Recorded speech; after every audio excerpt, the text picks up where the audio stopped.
Good morning, everyone. Welcome to the morning meeting here in the East. It's morning, but for those watching in Paris, it's the afternoon. Thank you for being part of the two-way and two ways the morning meeting. Sean, Dan, and I will walk you through the events of the day like we're at a network news division where we just tell you what's happening. And then we will kick things around. And then, and only then, but especially then, we'll take your questions. If you want to be part of the conversation, particularly if you've never raised your hand before, please do raise it high here if you're on the two-way platform, watching on X, watching on YouTube. No hand raising, no smack in the chat, all peace, love, and understanding all the time.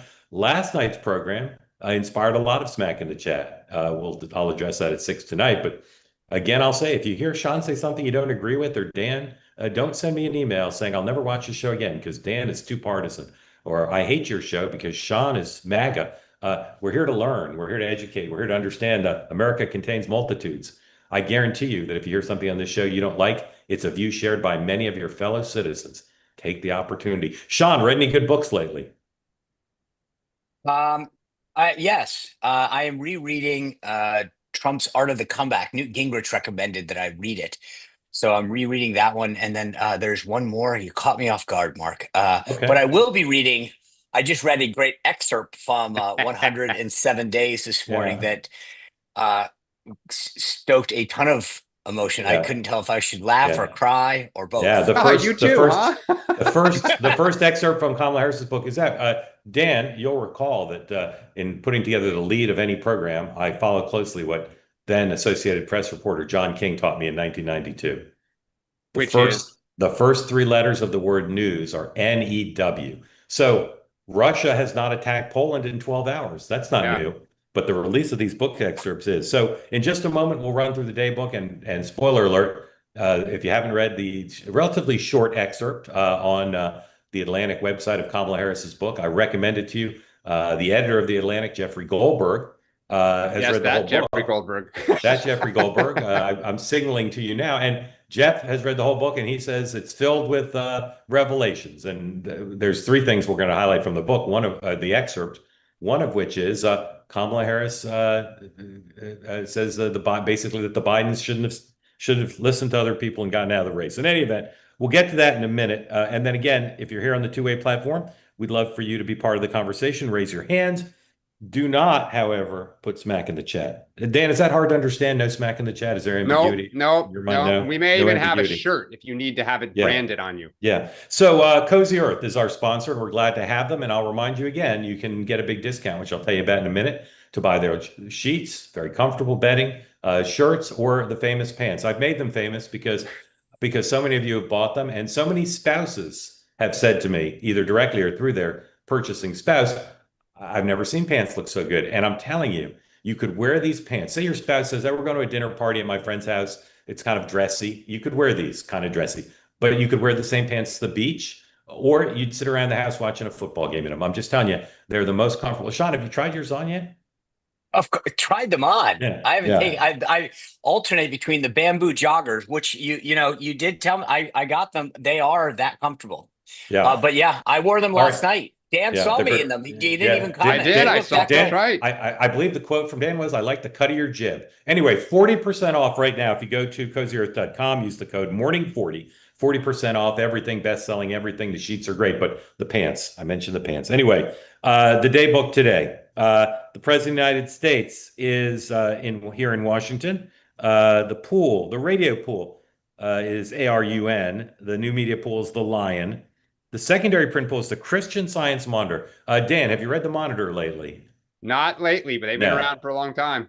Back when I started my career, the Sperling Breakfast, Godfrey Sperling was the Washington editor, or whatever his title was, of the Christian Science Monitor, and they did a breakfast that was kind of like, at the time, very powerful, because newsmakers would come and they'd speak there and everybody would quote. Dan, what's the most famous thing that ever happened at a Sperling Breakfast? I don't know, but they made a lot of news. I mean, it was something you read in the late 90s and stuff. Sean, I believe this is factual, not subjective. Do you know the most famous thing that ever happened at Sperling Breakfast? Bill and Hillary Clinton went, and there's one other thing that happened that was famous, but I think this is the most famous. And they talked about how their marriage wasn't perfect, but they were still together in advance of the presidential campaign, and it was seen as a preemptive move to try to head off questions about their marriage. but that was pre-Jennifer with the G, so it wasn't the final chapter. But They also, I will tell you, it's been a while since I've done one, but they also maintain some of the strictest, craziest rules about attribution and when you could do. And I mean, it's sort of they cling very to tradition. They're still happening. Yes, I know. Yeah, I don't know. I don't read the Monitor much anymore, but I did back in the day. In any event, Vice President, I don't know what he's doing. There is a dinner at the White House tonight, 7 o'clock. Yes.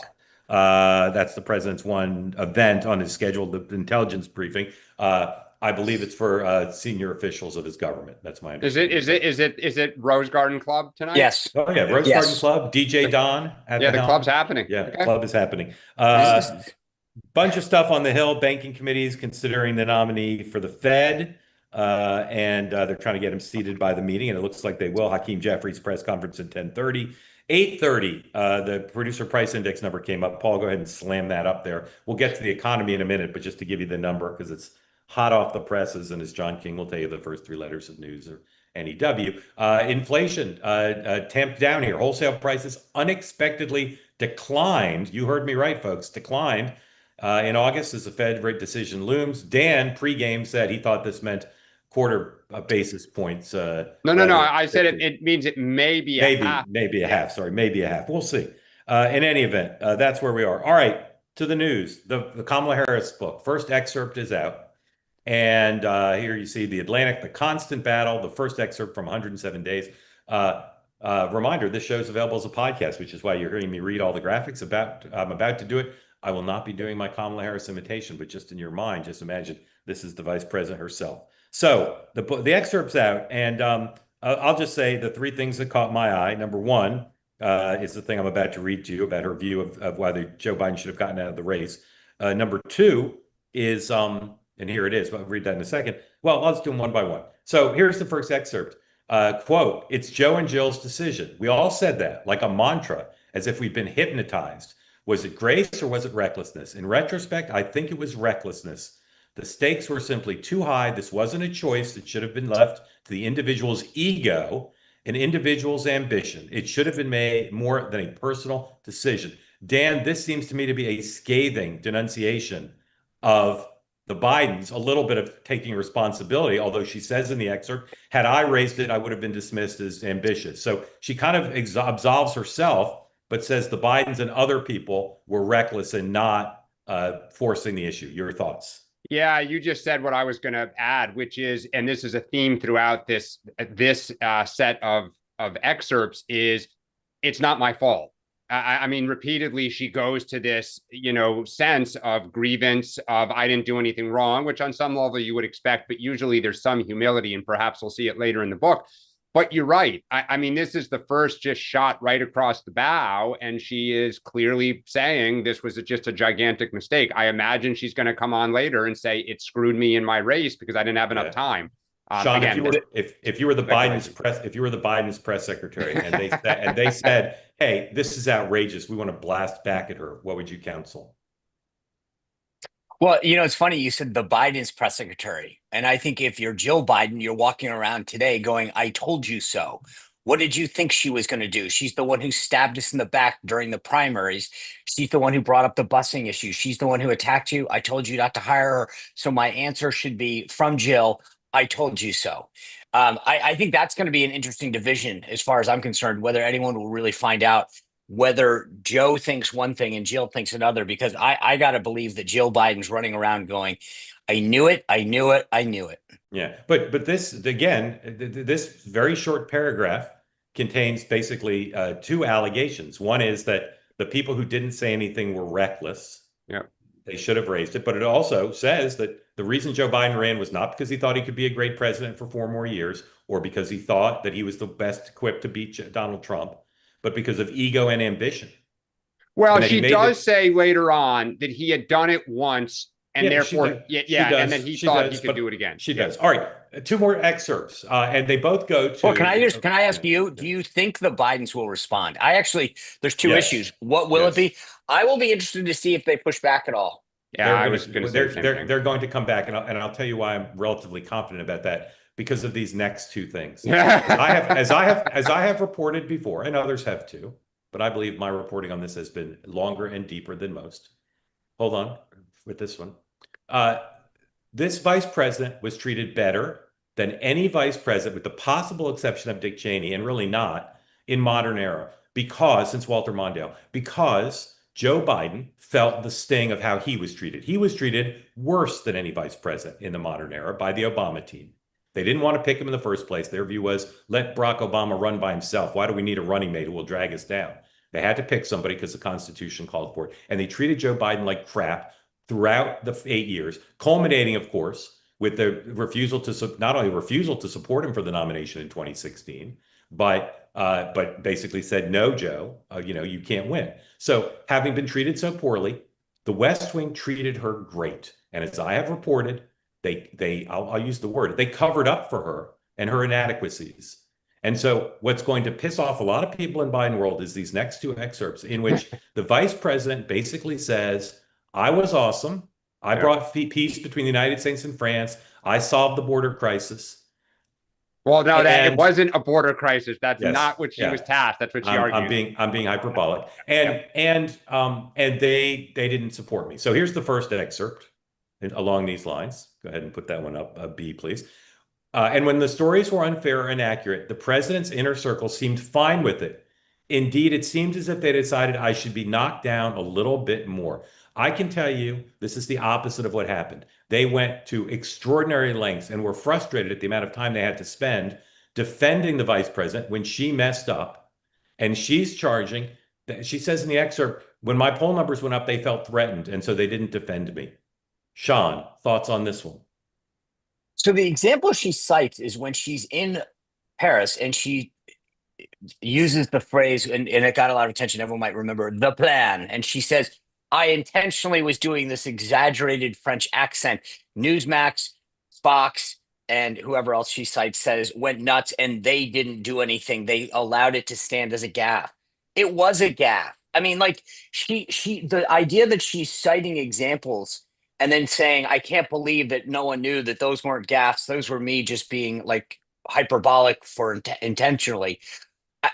I'm actually just blown away how tone deaf this whole thing is. It's so tone deaf, and it's so whiny. No vice president in American history in my career has been more thoroughly defended by the West Wing than Kamala Harris. Well, I don't even think it's close. But Mark, she gets to the point of the turnover in her staff, and she says they allowed the narrative. All right, let Dan respond on this one, then we'll get to the let me just add, because this is an important thing for her character.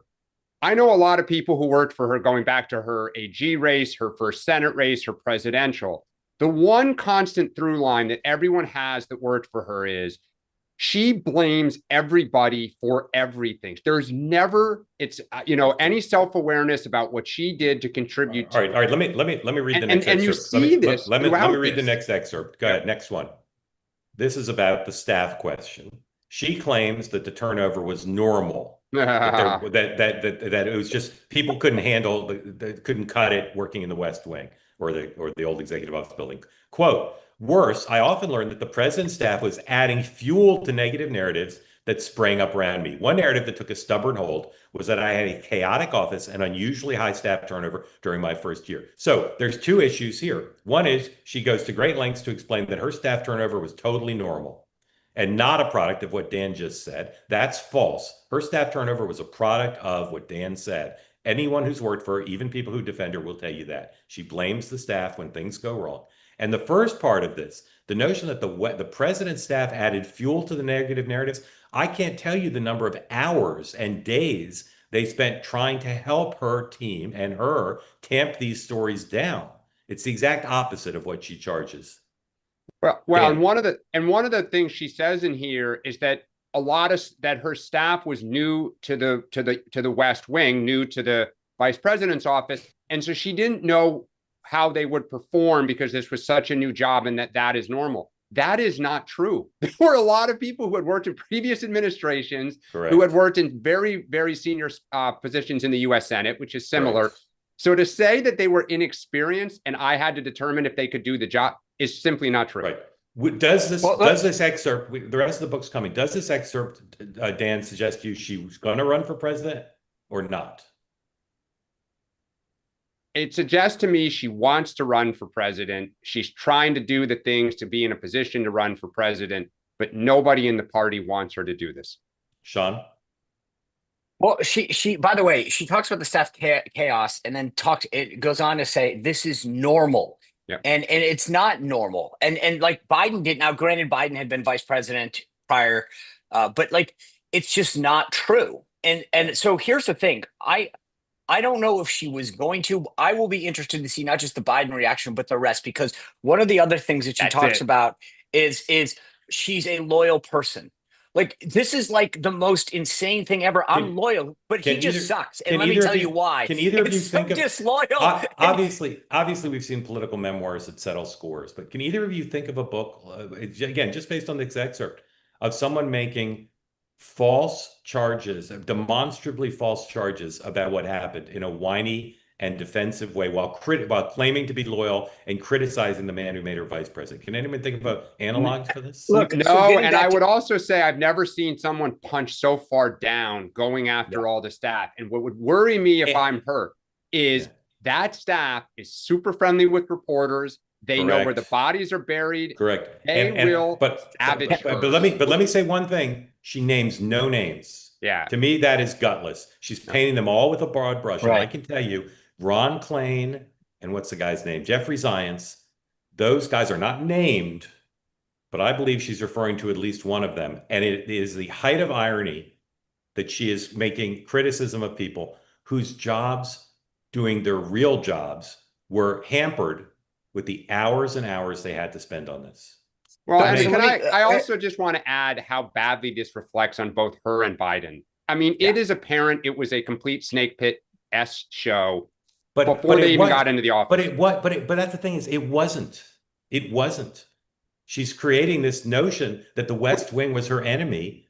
But Mark, isn't it true that she had that grievance from like day one? Yes, but it's false. But it's not. Right, but that is a mess. Okay, I mean, that's a mess. So let's. The thing that I find so amazing about the level of tone deafness is she was rejected by her own party prior to the Iowa caucuses.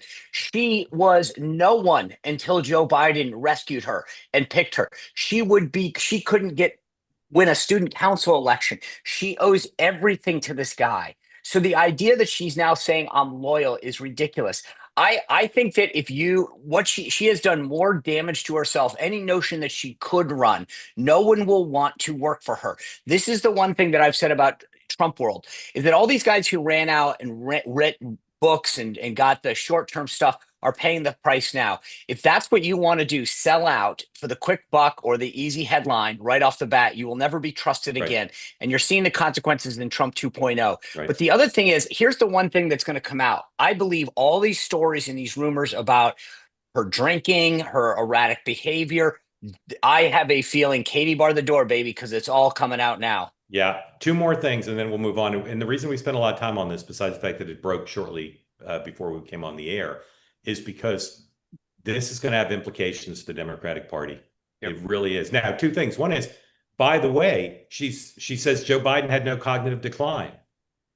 Yeah, she says he was tired. He was tired because he had a lot of flights. So we're back to a Democrat who obviously saw his cognitive decline, just claiming it didn't occur.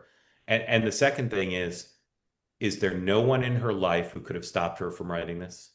Because any staffer who had the least bit of a strong relationship would have said, you are picking a fight with a couple that is vindictive, that has assassins working for them, and you're picking it based on lies. You're picking it based on Mark, rewriting history. You've written a bunch of books, but I will say I probably come at it from a very different perspective in terms of what, having done four of these. She won in advance. Right. And when you do this, and I've taken a book to auction, they sit around and they say, well, could you tell a story about how one time this happened? And you either go down one path, which is they say, we will pay more. If anyone Googles it, there's a great New York Times story where a bunch of publishers crapped all over me and said Spicer left hundreds of thousands of dollars on the table because he wouldn't tell, stories about Trump. They're damn right. That wasn't worth a couple hundred grand is not worth my reputation to sell out the president. So And that's the thing, is that she clearly, when she sat in those rooms, said, oh yeah, I'll give you a couple things, because she had to sell the book. And that just Well, and tells you she everything wants you to need to run know again. about her. I don't make too many predictions, but I will say this: whatever her chances of ever being president were before this book, they're lower after this, just based on this Well, one. and She's got a better chance of, or Eric Adams has a better chance of becoming mayor of New York again than she does of ever running for anything. Mark, I think too, it'll be interesting. She's going to be the featured speaker at the Congressional Black Caucus Gala here in the next week. And I think it is, I don't believe the Congressional Black Caucus will endorse her or cheerlead her to run. Yeah. And that is going to be, says it all. All right. Israel's attack yesterday. Still some facts unknown and still not clear where it's headed. So basically, guys, let's be quick on this because I don't think anybody has a particularly good, could have a particularly good read on it. David Ignatius, 105, the Washington Post columnist, who's very well sourced in all these worlds with the Qatar, with the Israelis. David Ignatius, very dark in his column after yesterday's attack. Netanyahu's attack in Qatar just narrowed Israel's option. Now, where's the path towards ending the Gaza war? So, guys, again, just be brief here. What are you looking for now? Still opaque about what the president of the United States knew. Still unclear if there'll be any Arab reaction. The European Union is now leaning towards maybe having sanctions. But, Sean, what are you looking for next beat on this story? I think that the reaction, what do other people do now? What do they? So the answer I give you is, what do other countries say? And not just say, but what are they willing to do? Yeah. Dan? Trump's lost control of Netanyahu, and he is going to flatten the place. Yeah. Okay.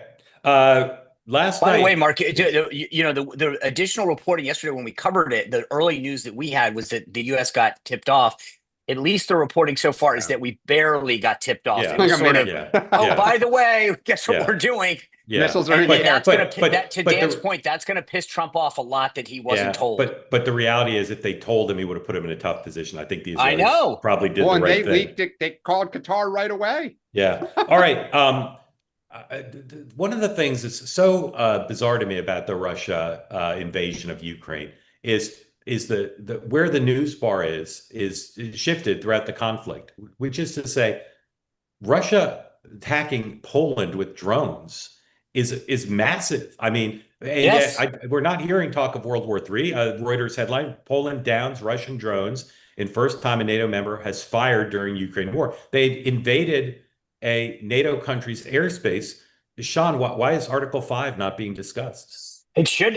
I'm actually shocked that and frankly, not even just in the news stories, right? I've watched. Yes. It's not even mentioned. It's like it's being treated like a curiosity. And it got shut down. Yeah. Right. So I'm surprised that I would have assumed the news would have tried to make. I mean, like the mainstream media would have jammed this in. Dan, why are people not more alarmed? Is it just because the phase of the war we're in, or it's drones? I mean, I don't get it. And I'm with you. I think the NATO's having a call today, so I'll be curious what comes out of that, and if they take questions, if any members take questions from their domestic press or anybody, because you're right. I mean, it's huge. First time I think since World War II that's a European country NATO shot at Russia. By the way, the Poland president was just here. You didn't just go after a NATO country. You went after one that's aligned with Trump. By the way, for Trump, this does not look good. So Putin's not an idiot. I mean, we don't know. I listen closely to the world's greatest Putin experts, Mike McFaul, everybody. No one really understands Putin, in my experience. But what the hell is he doing? Why all these attacks? Why the biggest attack of the war against Kyiv? Why attack the government building? Why attack Poland? What does he get out of this? He's just going to make it more likely that he gets sanctions, more likely that. But he doesn't believe he will. That's the thing. But what does he get out of it? Okay, what does he get out of this? He's trying to win. He's trying to defeat the Ukrainians. But this is going to rally people to Ukraine. It's not going to. Will it? That's the question. Yes. He's like a child. Yes. It leaves Trump. It leaves Trump no choice. If you're sitting with Putin and he's explaining the strategy, what's he saying? I'll do provocative things. Trump will be too much of a wimp to do anything. And what? I mean, and I am going to take Ukraine in the next 2 years. That's it. He is like a child. No. I mean, and I've said this for months. I've been consistent on this. He is poking and poking and poking and poking to see how far he can get to win the war. And until Trump stands up and says, that's it. There's $100 billion of arms coming. There's more where that came from. We're going to give them the green light to go into Russia. You cannot get any further. Until he sees that, what does every story say? He wants the rest of the Donbas region. He wants to go further into whatever the town is that's like another 20 miles away. You got to stop him. It's the only thing he cares about is force. All right. Again, raise your hand if you want to be in on the conversation. Listen, We'll get to your questions in a moment, Sean. We may not know a lot about, like, to your point, like, of the final analysis on, but here's the point. This is dumb. Putin, he's conniving, he's evil, but he's not stupid. And this to me is stupid. I really think you are doing everything you can. This is why I'm so confused. Why is he doing stupid things? It's only stupid if somebody calls it out. That's it. Well, that's it. I mean, what's Trump going to say? I'm going to give him 2 more weeks. I mean, how many 2 weeks? I mean, Mark, you talk about Trump doesn't follow timelines that he sets. And I'm being serious. At what point is it Barack Obama in Syria? Here's my red line in 2 weeks. No, it's 2 more weeks. But how about I mean, I know there's a meeting, but how about the rest of NATO, folks? I mean, only one country has the might, and that's us. We're the only country. Okay. Okay. Real quick, can I apologize because I'm not following along at home, but I know we mentioned, or I think we touched the economy at least, but like this story on the revisions, 900,000 that they got wrong last year. And remember, this is, so Trump gets inaugurated January 20th. It goes to March. So you only have 40 days of Trump. Well, no, 50 days of Trump. But the point is, even Christine Romans on the Today Show a month ago, when we were talking about the Bureau of Labor Statistics and how wrong they were gotten, everybody said, oh, this is just Trump not liking the numbers. This morning, even the mainstream guys were like, unbelievable how bad this is off, right? That we have a problem when we are making decisions and talking about things with respect to our labor statistics, and we're off by 1 million. But Sean, they do this year-long look back for the last 70 years. And sometimes it's been smaller. You're right, of this magnitude. But it is not fair to say that this was abnormal. They constantly do this. They constantly revise. Okay, so that's okay, great. So to my point, though, if you are making consequential decisions about the path of this country, and your answer is, yeah, but we're always way off, that's not a good answer. But Sean, okay, let me ask you this. What data should government officials use to make decisions? Correct data. Okay. If somebody's constantly wrong, but I'm sorry, if you're constantly off, then don't you say, what do we need to do? Guys, we got 2 minutes and I want to get to questions. So we've got a lot of hands up. So I'm going to read you a list of topics. Going to require discipline here. You each may give one sentence with no semicolons about any one topic. One sentence you can pick.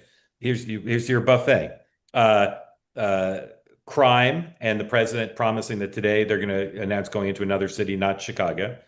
Charlotte murder, the court ruling that Cook can stay on the Fed, John Thune's comments of the Affordable Care Act not being extension of the whatever they are, not being credit, thank you, not being a part of reconciliation talks, not reconciliation talks, CR talks, and the fact that Speaker Johnson lost 1 seat majority because Democrats want to have special.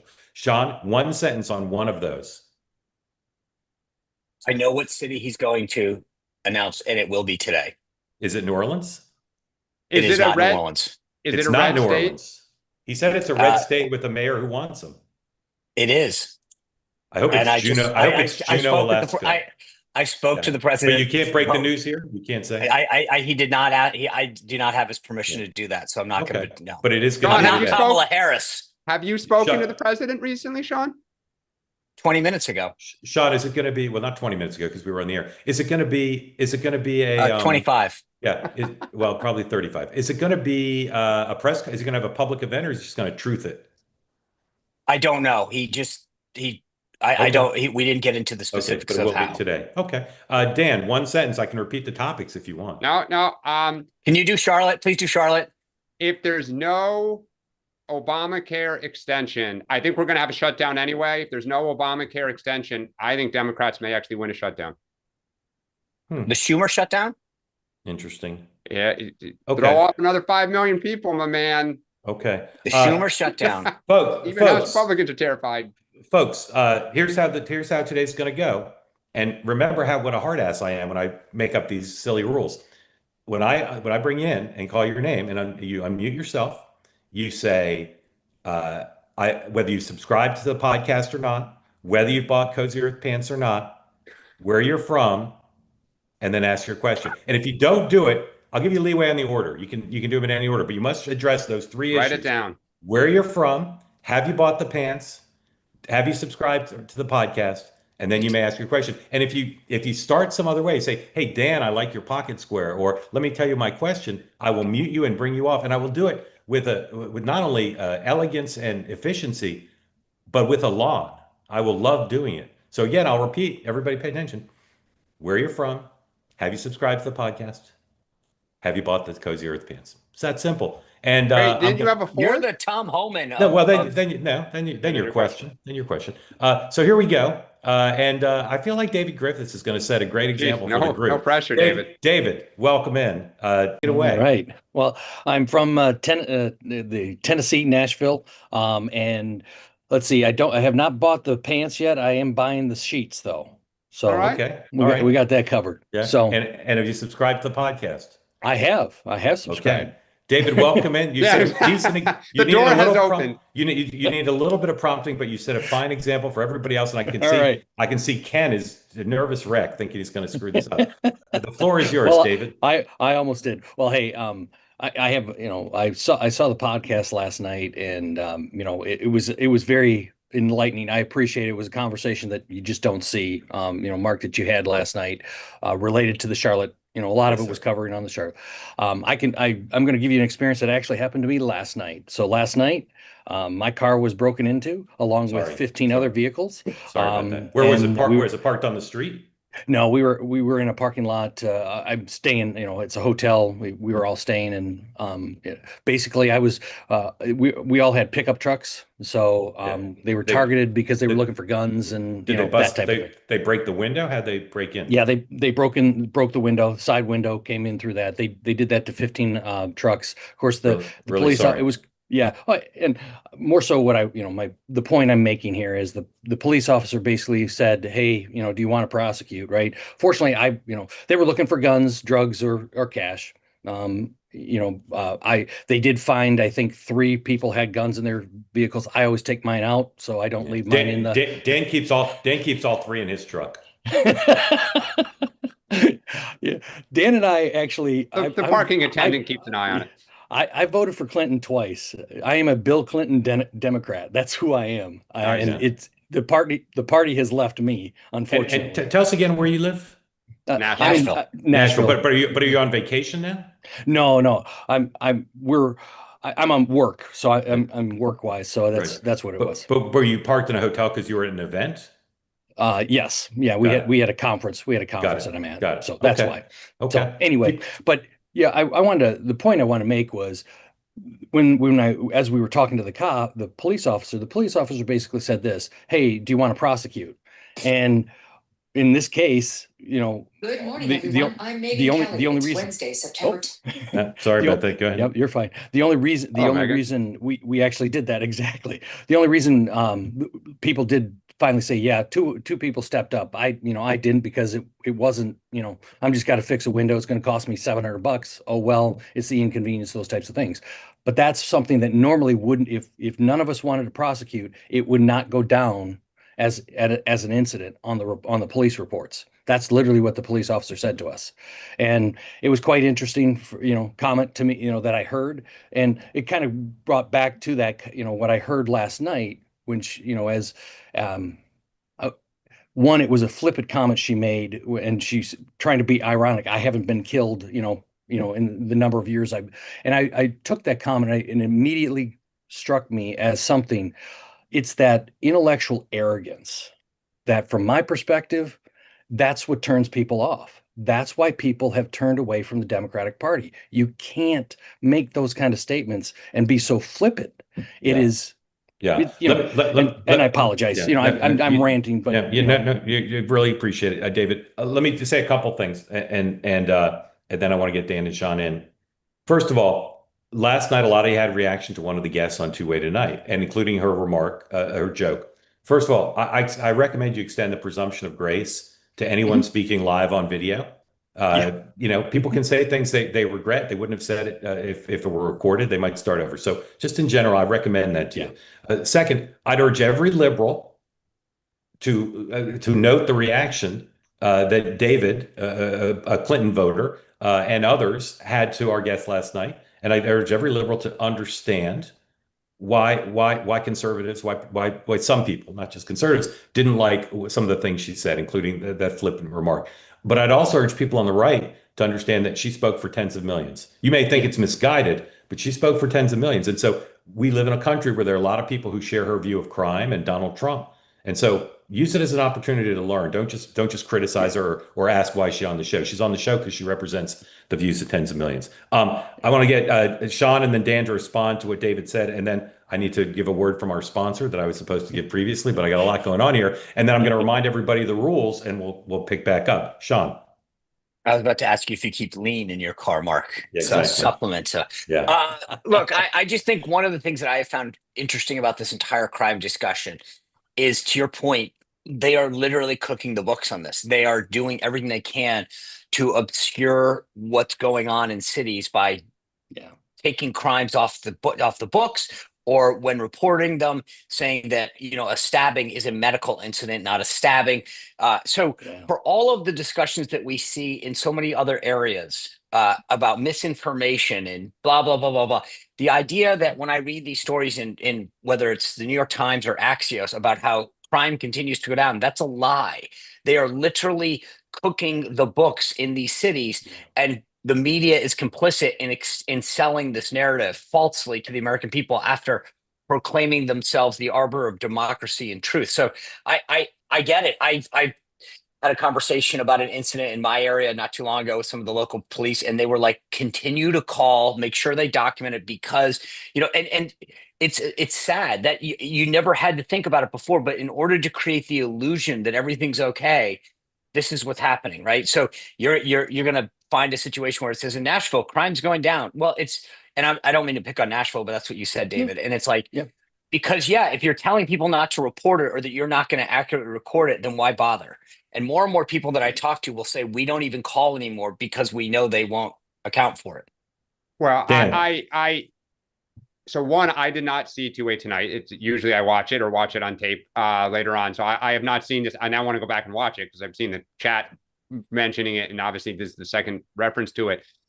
Look, it has always been the case, or it's been the case for many years. When I lived in DC, my car got broken into several times, and when you called the police, they would kind of say to you, "Look, nothing we can do here. Like, we're not going to go chase somebody who broke a window and, you know, took your laptop out of the back seat. It's not kind of worth our time." And that's been true for, you know, as long as I can remember.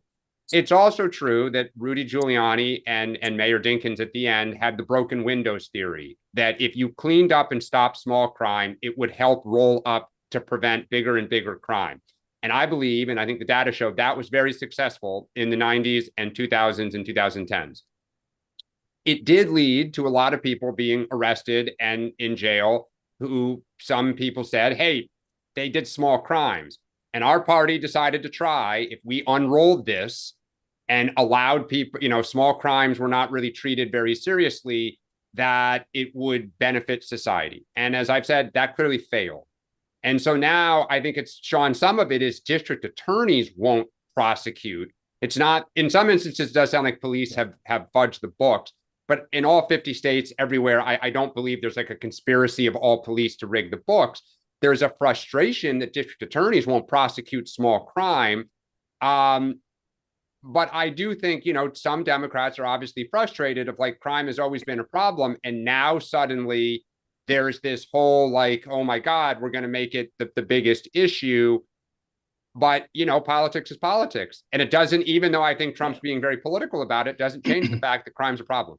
Yeah, David, grateful for coming on and for the tone you took. And I'll just say again, this platform, this show, my preference, strong preference, all of us, rather than coming on or going in the chat and saying the lady who was on Two Way Tonight last night is a jerk and outrageous and a moron, and how could you have her on?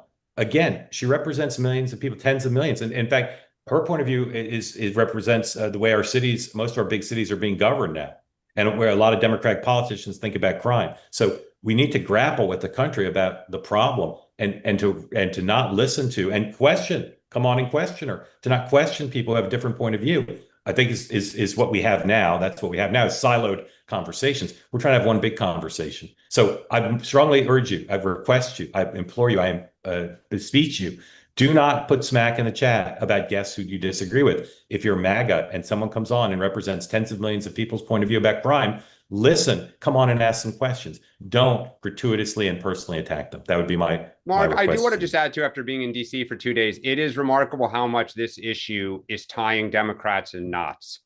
Because I talked to several staffers who said, you know, it was actually really nice to go into Union Station and see the markets full again, to see people in there, the homeless people out. Like, these are super progressive staffers who in public are like total, you know, Trump is Hitler. Who were like, man, it's been great. And my boss, most people are advising their members, stay silent. Don't touch this because it's working, but they don't want to give Trump credit in public. And it is remarkable how much they're tied in pretzels. Yeah, it is the broken windows thing. I mean, just one cluster of National Guard on the Hill is going to have an incredible effect. All right, I'm going to quickly a brief word from our sponsor, and then Dan is going to repeat the rules. So Dan, be ready to repeat the rules. I got it. Today's program. All right, I leave my guns in my pickup, windows down. Like, I'll leave anything in the pickup. What I will not leave, as Sean suggested, is my supply of lean products. You do not want to yo-yo up and down when you're losing weight. You want a nice, consistent system. And doctors recommend against weight cycling. And the best way to avoid weight cycling is to use something that will allow you to compete or complete the tasks you need to lose weight. Lean products do that. They're not an GLP-1 injectable. It's something backed by science. Lean helps you maintain healthy blood sugar, helps you control your appetite and cravings, and it helps you burn fat by converting it to energy. So recommend you try this if you're looking to lose weight consistently in the right way rather than the wrong way. So please go to lean.com right now. 20% off when you enter the code. Dan, you know what the code is? Mark. Lean.com. Enter the code Mark. If you're looking to lose weight the right way, give it a try. And if you do buy it, do not leave it in your truck. I don't even care if your truck's locked, because thieves will break in and take it. Or your Prius. Right. Yeah, or your Prius. Dan, remind everybody of the rules, because here comes Fortune. All right. Where are you from? Have you subscribed to the podcast? Have you bought any Cozy Earth pants or sheets, as the previous gentleman has? Yeah, buy anything from Cozy Earth. Yeah, and what's on your mind? Yeah. And Mark, let's be fair to all of our sponsors. Have you engaged with any of our sponsors? No, we're focused on the pants today. Focus on the pants today. Well, if you lose weight, you're going to need new pants. Good point. Fortune, welcome in. Welcome in. Fortune, your beatific smile will not deter me from muting you if you screw this up. So have at it. Hi, Mark. My name is Fortune. I'm from Nigeria. Currently in Nigeria. I enjoyed the show. I started watching you from. That was my first show of watching you was in July of 2024. And that's when I started watching you. I just wanted to say hi, and that's all right. Fellow Christians, just enjoy watching your show. I think the first video I watched on you was Democratic sources Biden to yield nomination this weekend. That was the first one. Fortune, hold on 1 second. Let me clarify. We waived the rule for international members of the community. So it ends at the water shore. Yeah, it ends at the water shore. Fortune, keep going. Okay, so that's my first show. That's all. I wanted to say hi. Okay, we're nice to see you. Did you find us just by scrolling around YouTube? Yes. I was scrolling around YouTube. I was just trying to. All right. Well, we love having you here, and we're grateful to you for being part of the community. Thank you, sir. All right. Thank you. All right. Don't think my momentary lapse into humanity absolves any of you from having to behave. Here we go. Scott Besant, ruthless. Yeah. Here we go. Is your name pronounced Veni? How do you pronounce your name? Unmute first. Unmute.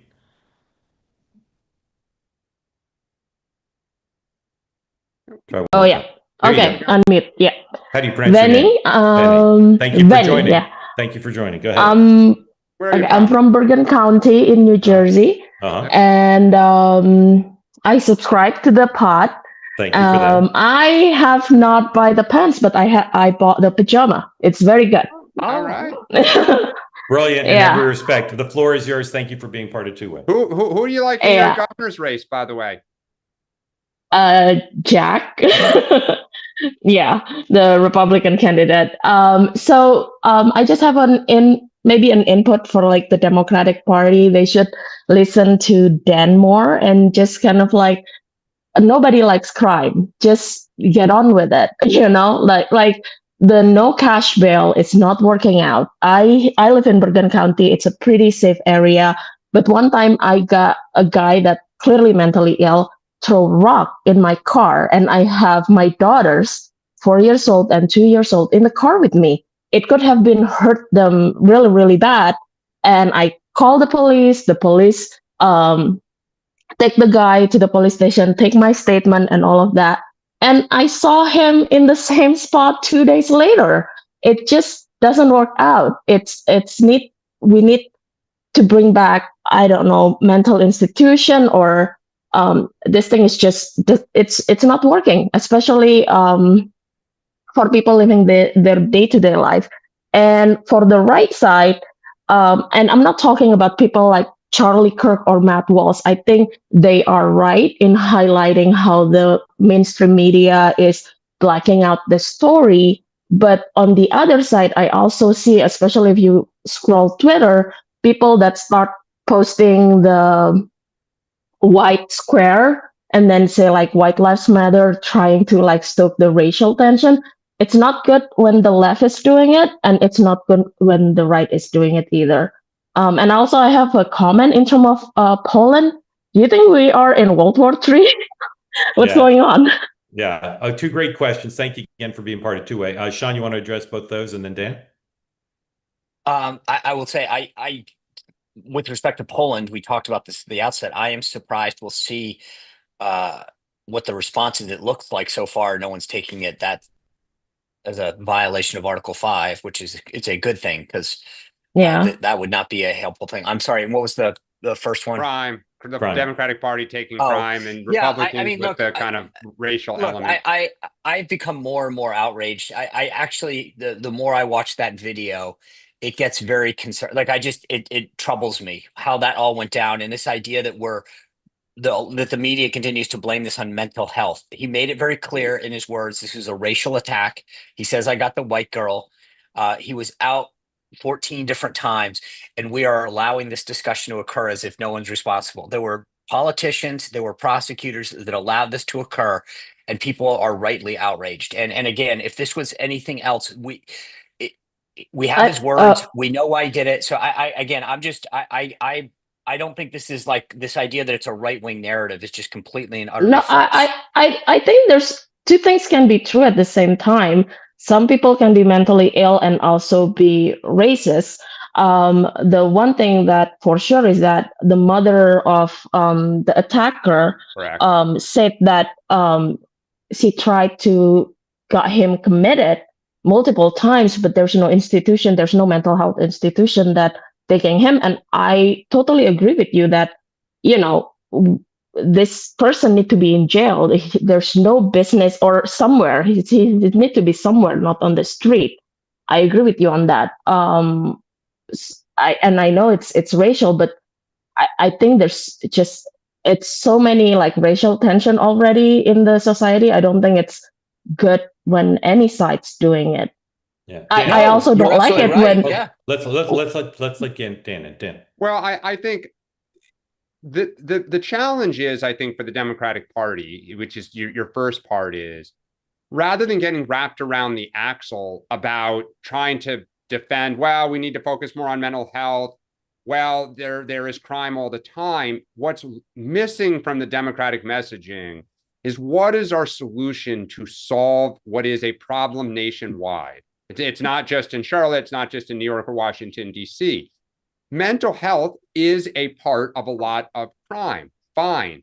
But having police on the ground, having a presence to try to protect people, thinking about it through the prism of victims, of how does society feel versus it feels like the Democratic Party often tries to find kind of an excuse or not a justification, but like, well, here's why that happened and there isn't really a bigger problem.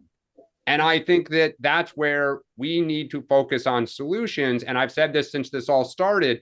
The tragedy is that Trump, it is a short term. I think today's the last day, unless there's some extension of the presence. Perhaps they're going to start somewhere else. But all of this is short term. And so even my Uber driver in DC going to a studio Monday night said, I'm really glad Trump did it. I'm really worried about what's going to happen when the National Guard leaves. Yeah, Benny, well, thank just you. keep in mind, Grateful to you. today or tomorrow, I guess, or COB today, yeah. is just the takeover or the official takeover of the DC police, which Mayor Bowser has continued to say she said she's going to welcome coordination. them. But the Guard is still there. The increased federal presence of law enforcement is still there. So the only thing that's changing is actually the command and control, the C2 of the DC police, and it'll revert back to the mayor. But at some point, they're going to have to, I mean, unless they're going to stay for the next 10 years, it's a long-term solution. Maybe they will. Josh, welcome in. Thank you for being part of Two-Way. Do you need the rules reviewed, or you got them? I got them. Go to it. All right. I'm from Mississippi. I am subscribed to the podcast, and I have not bought any pants. But you'll think about it. Yeah. You'll think about it. Welcome in. Thank you. Where you live in Mississippi? Meridian. Meridian. South Central. Yes, sir. Beautiful place. Been there. Tell us what's on your mind. Thank you for being part of Two-Way. Thank you very much. Well, Sean answered my first question. The second thing that I was going to address was take your time. Basically about what Dan was just talking about. You know, I work in psych myself. I'm a nurse. And like part of the problem with the mental health issue. Sorry, I just had a huge adrenaline rush. All right, don't worry. All good. Take your time. All good. We're eager to hear what you have to say, but take your time. But basically, part of the problem is that Democrats talk out of both sides of their mouth on this stuff with regards to the mental health issue. Is that so when Obama came in, they sued the state of Mississippi because they said that our mental health treatment was punitive. Basically, we're holding people too long, et cetera, et cetera, et cetera. They came in, they sued us. They, basically forced us to put people out on the street that would have normally been treated. But then they say we need more mental health resources. And it's just, there's a lot of contradictory stuff that goes into the mental health thing because they say, oh, well, it's, the outcomes aren't fair, that somebody gets held, just because they're mentally ill. Anyway, sorry, I sort of botched all that. That's okay. That's all good. Dan, go ahead. Yeah, I mean, I think I don't know the specifics of Mississippi, but I will say, and I think this is what a lot of Democrats would pull their hair out over, is there's hypocrisy in both sides, meaning budgets have been cut, right? And one of the places that both parties have looked to cut budgets is mental health. It's like, do I get rid of the, police officer or the mental or the bed in the facility? And unfortunately, that's a tough trade-off. They've often chosen the beds. I don't know if this is fully true, but give me some grace, because Bill O'Reilly said the other night that New York City used to have 50,000 people in beds for mental illness 20 years ago. That is now 10,000. And that is not, it's because of funding. They've just had to cut it. And so, both, it's like Trump cutting DC's police budget, or the GOP in Congress, by $40 million, and then turning around and screaming, you need to have more officers on the street. And the party's wants to rip their hair out. But you're right. Mental health is a complicated issue. It's a tragic issue. And hopefully if it brings more awareness to solving it, that will be good in the long run. Sean. I would just say I agree. Look, I get the mental health issues, and I think, frankly, what between COVID and some of the other issues that we've been dealing with, social media, whatever, it's going to be a growing issue, a bigger issue in the next generation. That being said, at the end of the day, this particular case in Charlotte, why I get a little upset is that it's one thing if somebody was troubled and that comes out. He is a known criminal 14 times. There's a point at which the safety of others is paramount. And I feel like we're allowing the mental health discussion to be a cop out for excusing and allowing crime to continue. And Well, we can do both, but it doesn't mean that you allow that as an excuse for people who commit heinous acts like this. Yeah. I will say, though, Sean, on the left, it is often pointed out that when there is mass gun violence, mental health is often an issue. And the right's answer is it was a mental health issue, not a mass shooting. Yeah. Josh, thank you. Very and I grateful agree. to Look, I think that there is a problem with all of this. But hold on, let's get John in just under the gun here. If you were on Blue Sky, Sean, you would know this. John, welcome in. Tell folks what you need to tell them, and let's get rolling here. Mr. Halperin, Mr. Spicer, Mr. Turrentine, I just want to say I'm John from San Antonio, Texas, and I feel like I'm with the political Avengers. I mean, you guys, I really appreciate everything that you all do. And I'm like, I didn't think I was going to get picked, but I'm nervous. Thank you, John. John, don't be nervous, but channel your nerves into telling us whether you subscribe to the podcast and bought the pants. I did not subscribe and I did not buy the pants, but I'm going to subscribe today, and I'm going to buy some pants when my paycheck hits. Thank you, sir. Yeah. I just want to throw a bold prediction for the Democrats for 2028. Not a lot of people are talking about this. Yeah. And I think that Stephen A. Smith is somebody that people need to look out for. Okay. I believe he has a book. He's going to be able to debate clear and concisely. And a lot of people didn't take Trump seriously. And so I don't think people are going to take him. All right, John, thank you for that. Well, I'll comment on it briefly. We got to end on time, but I will say this, and I talk about it on my monologue on Next Up and available now with my guest, Charlie Kirk. In my reported monologue, I explain it's easy to overlearn the lessons from Bill Clinton and Donald Trump and their success, their extraordinary talents. All these people who think a business person who's never been in politics or an athlete or a celebrity can suddenly enter. Not as easy as it looks. So Stephen A. Smith, a super talented guy. I'd be surprised if he ran, and even more surprised if he somehow could navigate a brand new profession that's not for amateurs. Donald Trump is a fluke, not an example. Sean. I wouldn't use the word fluke, but I agree with the analysis. Well, you know what I think, I just want to be clear that. Yeah. But he's a an fluke. anomaly. He's a fluke as biologically he's a fluke. He's a unicorn politically. There you go. Better word. Look, I agree. I've talked to Charlemagne the God about he is a big believer that Jon Stewart should run. If this is not this is like people who throw the ball really well outside and say you should play in the NFL. It's easy to say that. It's another thing to understand the mechanics that go into a good political race. So I get your point. I think they're going to look far and wide. I think Stephen obviously is going to be a huge voice in that conversation. But at the end of the day, there are enough people who are current governors or senators and the Democratic Party that I believe will take the lead on that. Yeah, and just to be clear, I'm a huge fan of Stephen. A huge fan. I just don't think he'll succeed at politics if he tries. Dan. Yeah, I'm a huge fan of Stephen A. Two things: it's easy to criticize. It's hard to be kind of say what you're for and to navigate it. And as Mark said, and he talks about in his monologue, everyone has stuff under their fingernails, and when that gets put in the public, it's not everyone reacts the way you would think. Yeah. All right, guys, we got to finish on time because I got to do some Merconish in 2 minutes. So, Sean, briefly, what do you have on your program tonight? I'm going to recap my conversation with the president this morning. I'll give some insight to what I talked to him about. Tom Homan will join us, and hopefully I can reveal the city at that point. And then we'll follow up with Seb Gorka. So we got a jam-packed show with a lot to discuss. JD Vance was available? Based on the text I got a while ago, I think you'll be able to reveal the city. Meghan McCain at noon. Ben Ferguson, who I spent some time with at the U.S. Open. That guy knows a lot about tennis. Played in college and incredible. He gave me a free education. It was a delight. So Ben Ferguson joins Meghan at 6 o'clock tonight.